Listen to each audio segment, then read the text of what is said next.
Hi friends, welcome back to mango వాళ్ళ blog. ఈరోజు మనం వచ్చేసి మా పెరట్లో కొంచెం చాప్ చేయబోతున్నాం. ఎందుకంటే చాలా చెట్లు పెరిగి మొత్తం కింద పడడం జరుగుతుంది. ఒకసారి మీరే చూడండి. ఇప్పుడు ఇలా ఉన్నటువంటి కొబ్బరి మండలు, ఈ చెట్లు, ఈ గడ్డి మొత్తం తీయడం జరుగుతుంది. నేను కూడా లేట్ చేయకుండా మన పని మొదలు పెడదాం అన్నట్టుగా కొబ్బరి మండలు అయితే కొట్టడం జరుగుతుంది.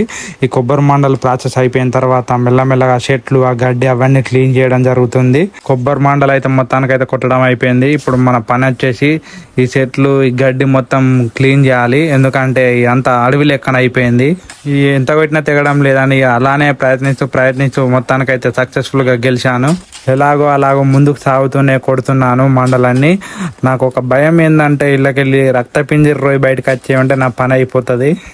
అలా కాకుండా ముందు జాగ్రత్త తీసుకుంటూ మెల్లమెల్ల పని సాగిస్తున్నాను. నేను అలా పని చేస్తుంటే మా తమ్ముడు కూడా వచ్చి నేను కూడా హెల్ప్ చేస్తా అని చేస్తున్నాడు.